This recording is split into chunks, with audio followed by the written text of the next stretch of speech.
Bonsoir.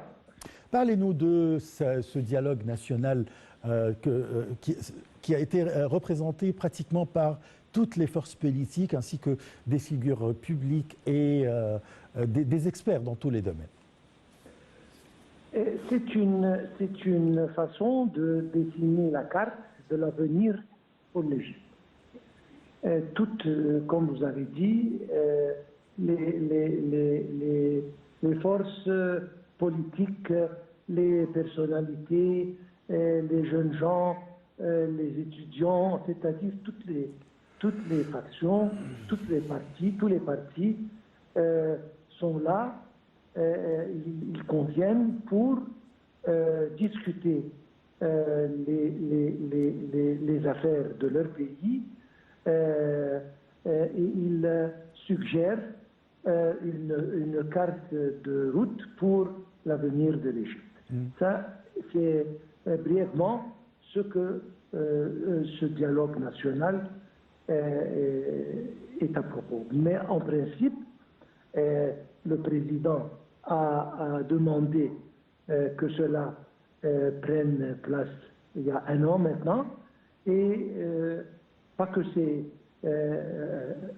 en retard, mais qu'il y avait beaucoup de préparation, il y a beaucoup de discussions avec, comme vous l'avez dit, avec tout le peuple égyptien dans tous les domaines pour justement avoir des idées. Et quand cet assemblement reste ensemble, ils discutent à base de faits qui sont déjà sur terre. Donc, ils parlent de réalité, ils parlent de compte rendu sur la situation et quand ils suggèrent des solutions pour l'avenir, ils sont sur une terre ferme et ils seront très bien préparés pour discuter l'avenir de leur pays. Qu'attendez-vous des résultats de ce dialogue national? Moi, je suis de nature optimiste. Tout le monde est là et je n'ai pas un doute que tout le monde aime son pays. Il veut le mieux pour l'Égypte. Donc, même s'il y a des différences dans les opinions, dans les points de vue, mais on va aboutir à une solution, disons, un compromis qui, à la fois, va être accepté par la majorité, disons, mais en principe, qui va être applicable. Et je pense que ce sera pour le mieux de l'Égypte, étant donné que c'est discuté par toutes les personnalités et tous les groupements politiques, économiques, etc., qui existent dans l'Égypte. Ouais. Actuellement, bien sûr, on sait que le monde passe par une crise économique partout. Tous les pays en souffrent à cause de la pandémie du coronavirus, suivie par la guerre russo-ukrainienne. Et bien sûr, l'Égypte n'épargne pas, c'est-à-dire l'Égypte est partie de ce monde et on a une crise économique actuellement comme le reste des pays. Est-ce que ce dialogue national traite de ce sujet économique? Absolument. C'est un des sujets. Très, très, très important. Je pense qu'ils vont traiter, premièrement, sur le plan politique. Il y a déjà des défis qui nous entourent de partout. Donc, il faut discuter et trouver des bonnes solutions pour ce qui arrive autour de nous. Donc, ça va être discuté. Mais le problème le plus exigeant, le plus impératif, c'est trouver un moyen d'en sortir de cette crise économique qui a frappé non seulement l'Égypte, comme vous l'avez dit, nous faisons partie d'un monde qui a souffert de beaucoup de crises, l'une après l'autre, coronavirus, guerre ukrainienne, etc., russe certainement, qui ont laissé des répercussions terribles, non seulement dans notre pays, mais partout au monde. Donc, certainement, la situation économique, c'est une chose qui est d'une importance extrême pour tous les Égyptiens, parce que ça touche la vie des Égyptiens. Donc ça sera discuté à profondeur et j'espère bien, je suis sûr d'ailleurs qu'on va aboutir à des solutions qui vont être très bonnes pour l'avenir, encore une fois, de l'Égypte. Oui.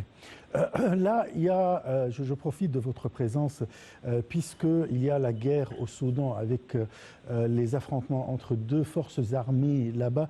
Et bien sûr, le Soudan, c'est le premier voisin de l'Égypte. Alors, ça peut affecter, ou bien ça va affecter un peu, ou bien perturber un peu la situation même en Égypte. Est-ce que quand même le dialogue national pourrait traiter d'une situation pareille? Absolument, tout à fait. Vous l'avez dit, le Soudan est un voisin très important, sinon le plus important. Et comme je dis, nous sommes encerclés de défis. Il y avait le problème en Libye, maintenant le Soudan, nous avons les Palestiniens à côté qui posent encore une situation qui doit être traitée. Donc maintenant, avec les événements très malheureux qui prennent place au Soudan, c'est un des défis qui se présentent et un des sujets qui vont être, à mon opinion, discutés encore une fois à profondeur, parce que justement avec le déplacement de beaucoup de frères et sœurs soudanais qui vont venir chez nous, certainement ça va nous affecter, mais en principe, nous avons toujours eu le logo de sécurité et stabilité, et quand un pays de voisinage de premier ordre, il manque un peu de ceci, ça se reflète immédiatement sur nous, et nous devons, d'ailleurs, nous avons déjà, sur le plan politique, discuté avec beaucoup de pays africains, etc., mais sur le plan dialogue national, je pense que le problème ou le sujet soudanais, le dossier soudanais, va être très bien discuté et nous espérons bien que ça ne va pas avoir des répercussions, disons, je ne veux pas dire dangereuses, mais je veux dire importantes sur notre situation. Oui, tout à fait. Là, une dernière question concernant la présence de l'opposition dans ce dialogue. Alors, qu'est-ce que ça représente? Qu'est-ce que ça veut dire? Le président, d'ailleurs, l'a dit, on ne doit pas avoir la même opinion. Nous pouvons avoir des idées différentes, mais discussion, c'est impératif. On doit accepter les points de vue différents, mais étant donné que tout verse dans la direction du bien de l'Égypte, on doit rester sur la même table avec toutes les factions, que ce soit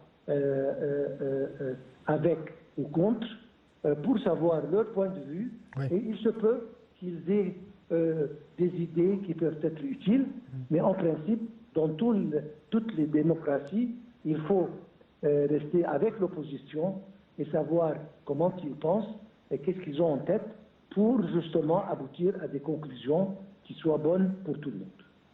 Parfait, je vous remercie beaucoup, Dr Raouf Ghaffar. Je rappelle que vous êtes expert en économie. Le Dr Raouf a expliqué quand même son point de vue du rassemblement des forces, de toutes les forces